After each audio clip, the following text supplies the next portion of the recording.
What's good, y'all? Welcome back to the Bridging the Gap Cycling Podcast. Ellis, thanks for joining me. Hey man, thanks for being here. Let's chat it out. Yeah, it's Friday night. It's night before the inaugural Saturday driveway. Yeah. So getting ready for that. Yeah, pretty excited. It's a little too early for me personally, so it's cool though. It's cool.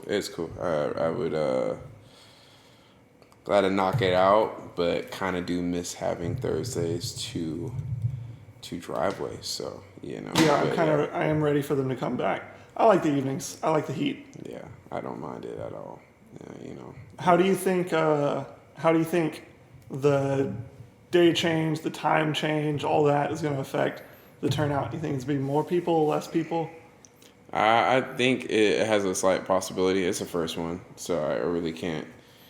Maybe more people, but also maybe not. But cyclists do like to get up early in the morning and ride. I'm not one of those cyclists. I need to go back, but it should be okay. I'm worried about all the caffeinated riders feeling like God. And I got no coffee at home. I used the last of my coffee this morning. Yeah, I ran around on lunch break and was grabbing my things. Like I'm prepped as soon as I get home. I go into the boots. I'm set. I don't have to think. Breakfast is set up. My vitamins is set up. The only thing I gotta do is get the GoPro on the bike and we're good. Yeah. Yeah. While I was running around after work before we came back up here to record, saw Eli Houston riding around in his Matador kit. Yeah. Getting some openers in for tomorrow. I think they're doing the opener group ride. Out of this Cabana ATX that they got free coffee tomorrow. That's cool. Before driveway, so I might swing by there since I don't have any. Yeah, that could be a play. You're up at 4 a.m. anyway. Stupid early. So it doesn't. I'm not that guy. I'm not that guy. I'm gonna try to be in bed by 10 tonight. That's good. That's when I'm trying to go to bed. To sleep. Yeah. That's when I'm trying to go to sleep. Yeah, right. For sure. Yeah, 10:30 will probably be anyway. Yeah. I know. That's good though. That's better than normal. Trying. Yeah. We're trying. We're actually actively trying. But yeah, it's been. Yeah. What about you? Are you excited about it?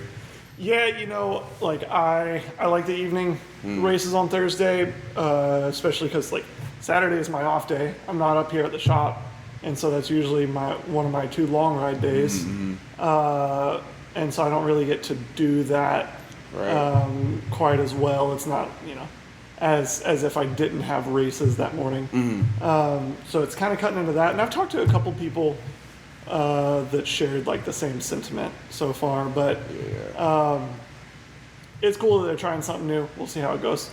Either way, it's tight. It's driveway. For sure. Speaking about running around, what you do?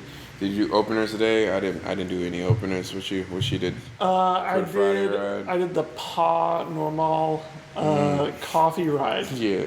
How was that? So that starts at 7:30 at the Meteor every Friday. I had never gone.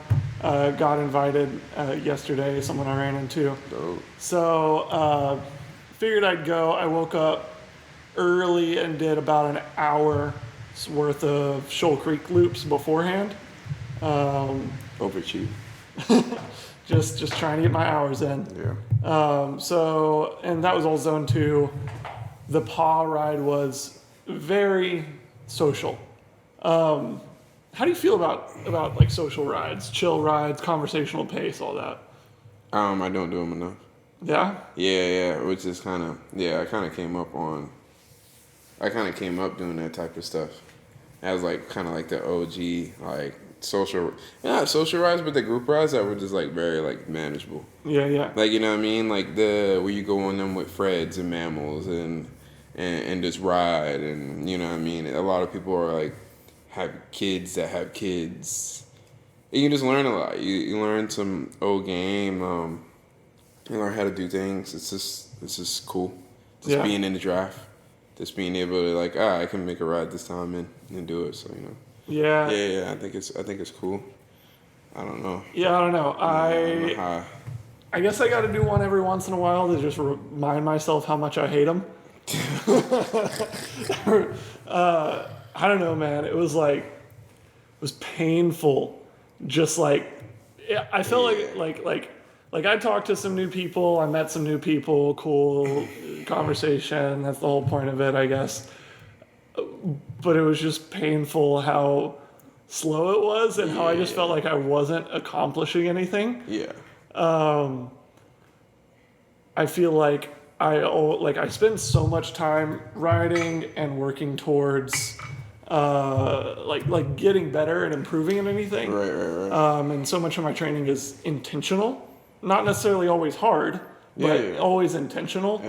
That it was really hard for me to just go coast for an hour and a half, basically.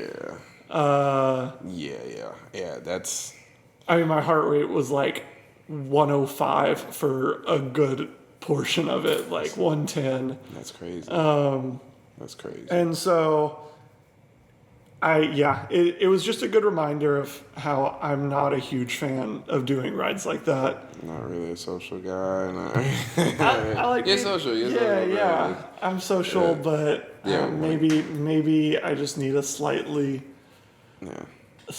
higher pace, or just Breakfast Club A-Ride. Sounds like you.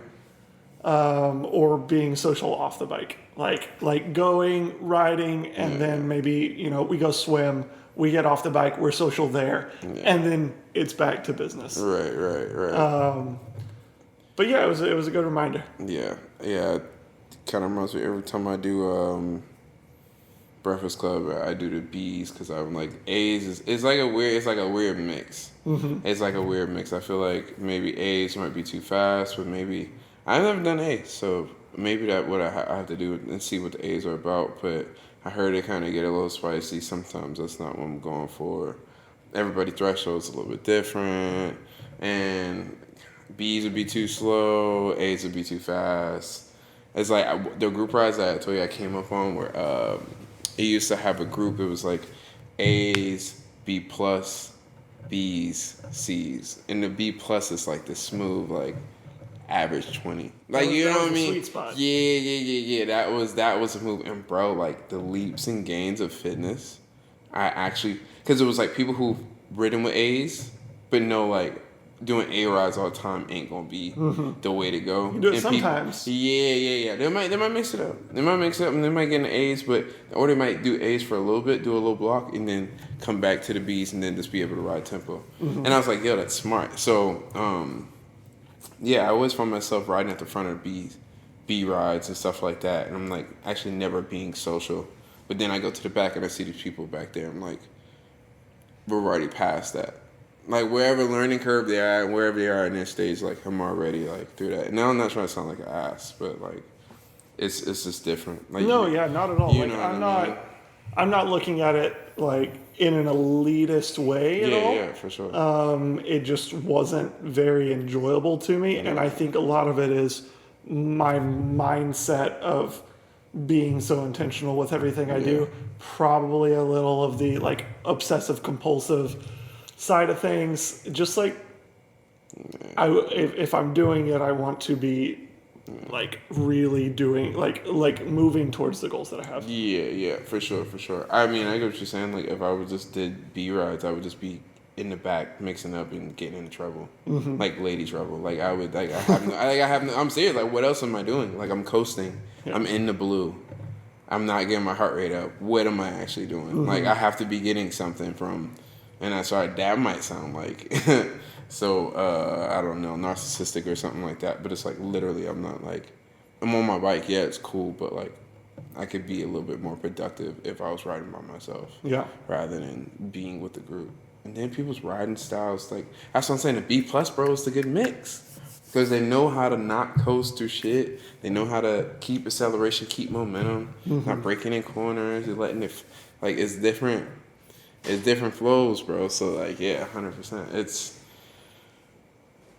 Group rides do suck for that. So, it's hard to find the in-between. You got to find the sweet spot. Yeah. Got to find the sweet spot.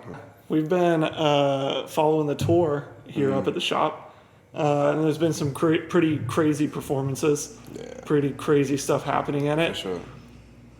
There was like, the Lanterne Rouge.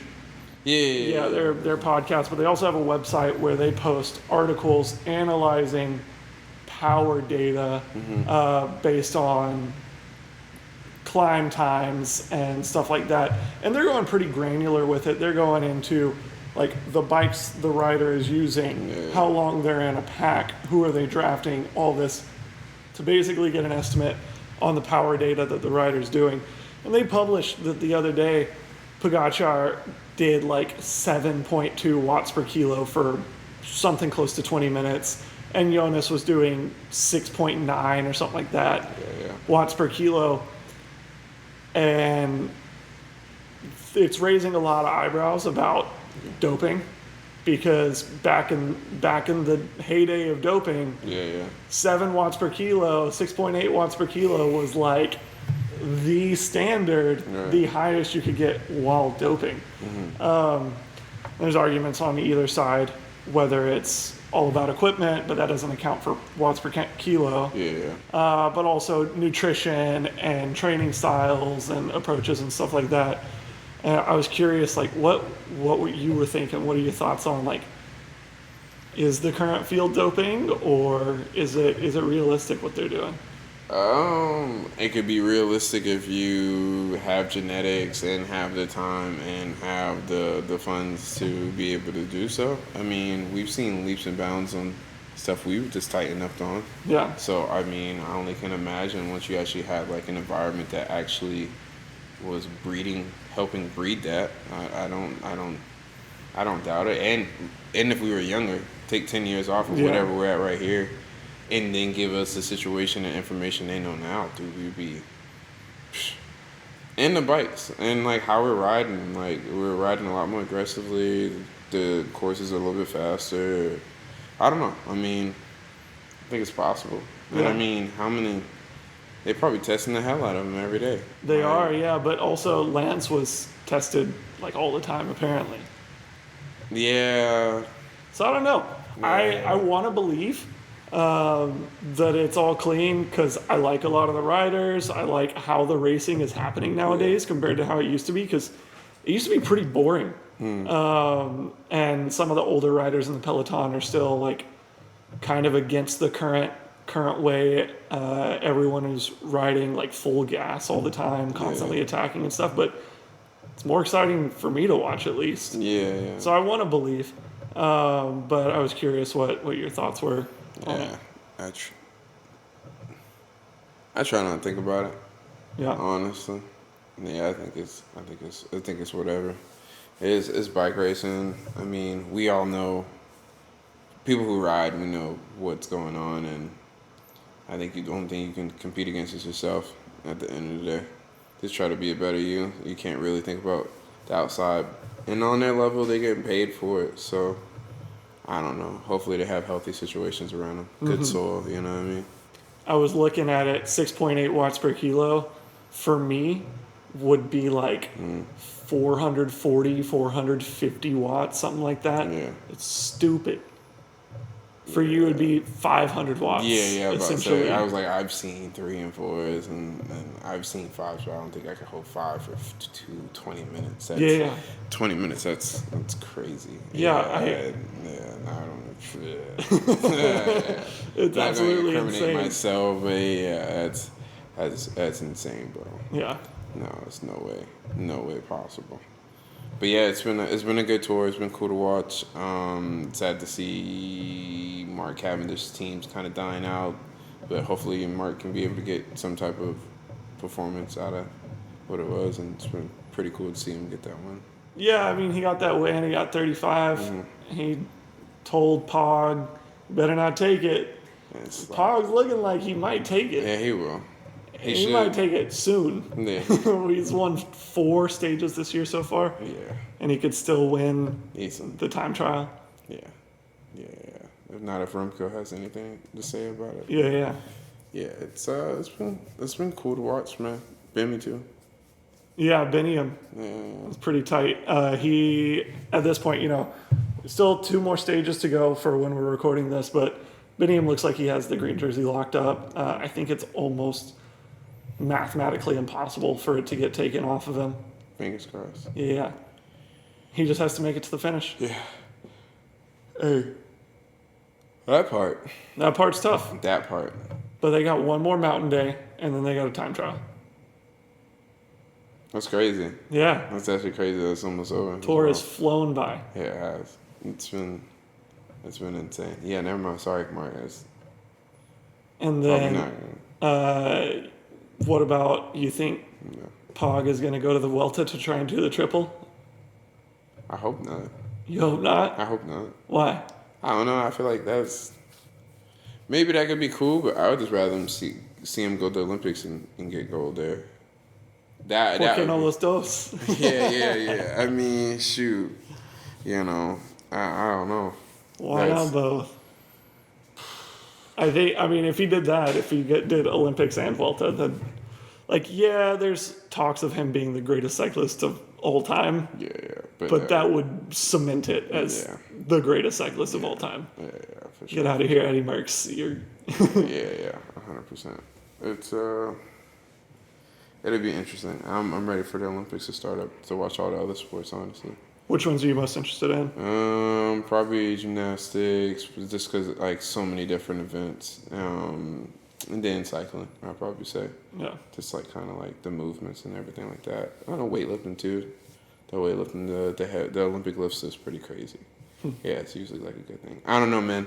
I remember when I was back in college and it was during the summer. We did summer courses, and all the athletes used to just when we weren't studying and whatnot, we would just go in the lobby and just watch the Olympics, and everybody just watch. It was sick. You have tennis player, baseball player, football player, basketball players, and we're all here for the summer, and we're just watching the best of the best. This is just good to see. You know what I mean? Like-minded people watching like-minded things type stuff. Definitely. You know what I mean? Iron sharpens iron type situations. So it was pretty cool. Yeah, golf girls, it's crazy. I historically go to bed pretty early.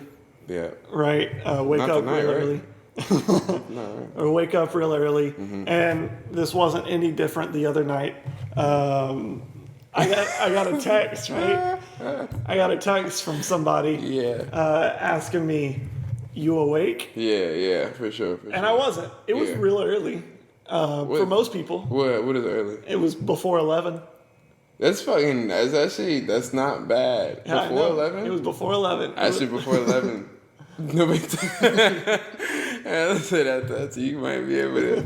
Yeah, you might be able to. Someone hit you with that. They might. Hey, I'm Got you on the asleep. No, line. I'm asleep. Actually, I fell asleep. But yeah. Before 11, that's not bad. I didn't. They might have you on the hook. Yeah, shout out to. At least consider it. Yeah. Right, It might be like. But I was asleep. Yeah. Slept through the night. Woke up the next morning. Saw it. I'm like, oh well. But blessing in disguise. Yeah. Got news that person and their whole friend group has COVID running rampant through it. Yeah. So I got real lucky that Bless. because that would destroy the next few weeks / month of training 100%. for me. 100%. So sometimes being a man of God, early to bed, early to rise. Yeah.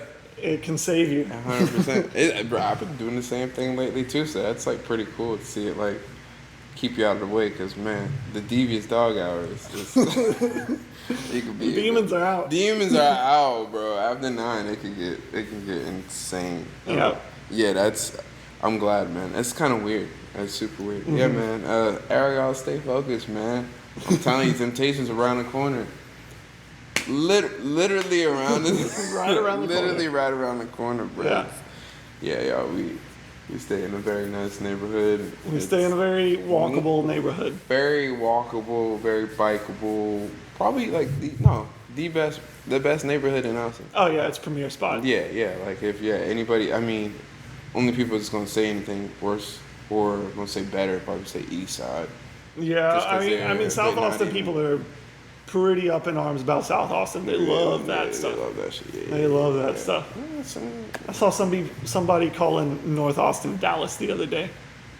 I was like, I just got back from Dallas, and I can guarantee you. This is not Dallas. Hey, Dallas. I don't know, but this is not Dallas. This is not that. So quit playing with us. We have to do something. That's not the case, boy.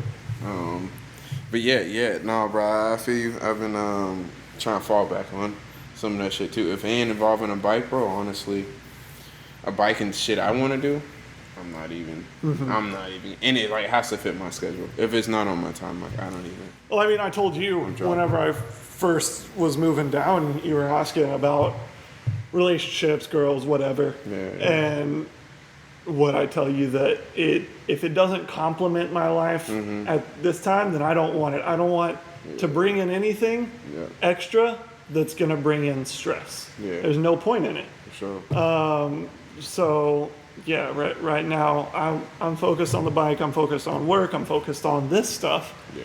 And if something comes in that can complement that, cool. Yeah. But if it gets in the way of any of those things, then it's not allowed. Wow. Almost last week I had to move some stuff around. And boy, I was just like, hell no. You know what I mean? I was just like, bro, this is, nah, man. I can't even. So, like, yeah, if anybody trying to get in touch, you better do it a week before. We set up all scheduling on Sunday. I have my sleep turned on at 9:20 p.m. Yeah, his phone goes on Do Not Disturb. I'm letting you know right now. The shit's like, he might not see it, he might not. Like, it is what it is. But you gotta kind of come with it, man. I be telling people, like, I'm busy. Like, for real. I'm not fake busy. Yeah. Like, I really got a schedule. A girl I know, she was just like, you go from 9 to 9. Like, I wake up at 9 and I don't stop moving until 9. And if you got like 1 hour, you might need to catch me between 9 and 10. And honestly, I'm off the map. Like, I put my phone in airplane mode anyway. So sometimes you can't even call me, even if I'm like off. Like, I got the secret way. Yeah. There's a few people actually know how to get to me when they need me. Yeah. And like, other than that, bro, like, you gotta protect your peace. You got to make sure you keep some things separate. Yeah, you know what I mean? Because it can get a little sticky, man. Everybody wants time and energy, and those things ain't free. And those sometimes things you can't get back. Yeah. Somebody's telling me you can't even make up sleep. And so you just go without your body adjusting. Like, that's insane. So. Yeah, I think last night I slept like 9 or 10 hours, bro. There you go. That's perfect. Trying, bro. You know, especially knowing that we about to go into this and probably not gonna sleep well because it's night before a race. And we know we gotta be up early. Know we gotta be on point. Know we gotta logistics and everything like that too. So just gotta be on point. You know, it's insane. But yeah, you know, what I mean, wouldn't trade it for nothing. It's a crazy life we're living. Yeah, for sure. Just making sense of it. 100%. I came to the conclusion, y'all, that we might be moving to Spain. I've been obsessing about this like for like the last 24 hours. I don't know what's going on. I've been obsessed with moving to Europe for like years. Yeah. I'm now. Kanten is now put us on and has actually showed me the numbers, the very important things. We're not going to tell y'all all that because not telling you exactly where. Exactly. Yeah. Exactly the cost. Right. None of that. Yeah, but you know, it's tempting. It's very. We gotta find something, man. It gotta be somebody signs. Somebody sign us a contract, like something. I need to be over there. That'd be fire. Fire, man. Give me, man. Look, shit. I need a visa. Anybody know anybody? We need visas. So moving to Europe. As far as like family goes, how would that work with, say, your mom? Yeah. Like, oh shit, y'all come on over. You want to bring mom over? Yeah, for sure. Mom, sister gotta come over. Or you know what? We got a spot back home in Charleston, in the north, where it's cool. Like, the house already paid for, it's done. Like, so they and that's really my sister. My sister, she's straight. You got a spot back home. That's the old American house. You get what I'm saying? Like, worst case scenario, and then hopefully I'm gonna have a spot here.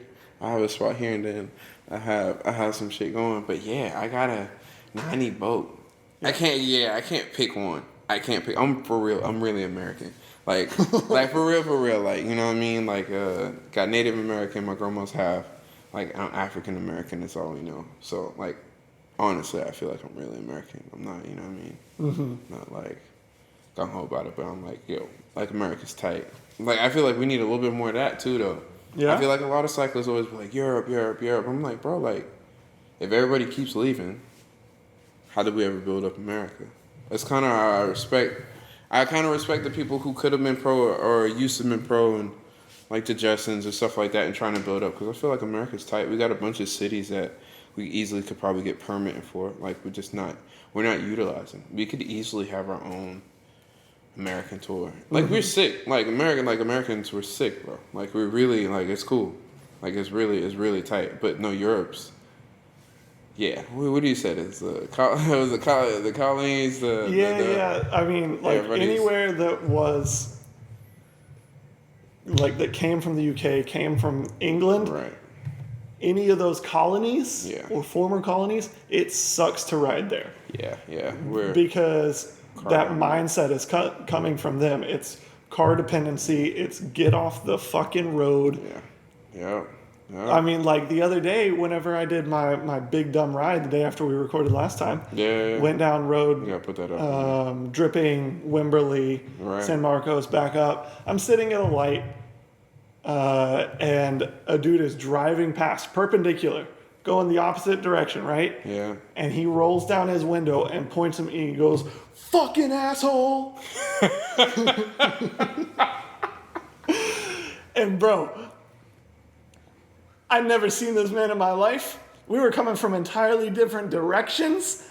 I did nothing to him. He saw a cyclist at an intersection, and he was that filled with rage. Yeah, they don't like us. They don't play, bro. They don't like us, King. Yeah, so that epitomizes what it's like riding in the U.S., riding in Australia, riding in the U.K., South Africa, whatever. And whereas continental Europe, Italy, Spain, Portugal, France, Germany, wherever, Amsterdam, I mean, it's amazing cycling infrastructure compared to here, but also the attitude is crazy. Yeah. If you're riding through Girona, if you're riding around where they did the tour stage today, Isola, you're getting cheered on by just your average person. Yeah, shit is kind of tight. Because they've got World Tour pros that are there all the time. They don't know if you are or not, but like it's so ingrained in the culture. It's something that they follow so much. Too. Yeah, it's respect. Like they know the roads. They know exactly what stuff they're driving up on. 100%. Damn. Yeah, man, we gotta get together, America, man. Like, come on, man. Cue Donald Glover, or Childish Gambino. This is America. Yeah. We're going. So a little bit of both. I feel like a little bit of both is the best compromise, because we kind of deserve that. We ride enough. It's actually why I left South Carolina, just because I was like, didn't feel the safest on the roads. Yeah. Texas is a little bit better. Parts of Texas. Parts of Texas. Yeah, that's very fair to say too, because I didn't really enjoy riding to Houston, but you know what I mean. It's what you know. But also your mindset too. But it's. But I mean, just that story that I gave earlier. Like it's still stuff still happens in Central Texas where it is a lot more cyclists and I'd say more accepted than other parts of Texas. For sure. Definitely here. I mean, but then it's also like that case in Dallas. You remember when the two people got hit and they caught it on camera? Yeah. I mean, not long ago. Camera? Yeah, like 2-3 weeks ago, maybe. But like the comments on there were crazy. Yeah. It was like people talking about like, yeah, you shouldn't have been on the road. And it was like, yo, like drivers actually commenting, like real people who don't even know nothing about bikes. It's like, and it's just like shows the mindset of actual like people who drive cars. Yeah. Which is kind of insane. Maybe we can plug that in there or something like that. Yeah, I can throw that footage in. That was out around DFW Airport, and those are airport roads, which are super lightly trafficked, right? And that's why a lot of cyclists ride out there. Yeah, if you're essentially on the west side of Dallas, You ride out there. If you're in the east side, you ride around White Rock Lake because there's not a ton of traffic at either spot. Yeah, 100%. And so not only is it that attitude showing about any road, but it's crazy that it's like these small roads with like a 35 mile per hour speed limit.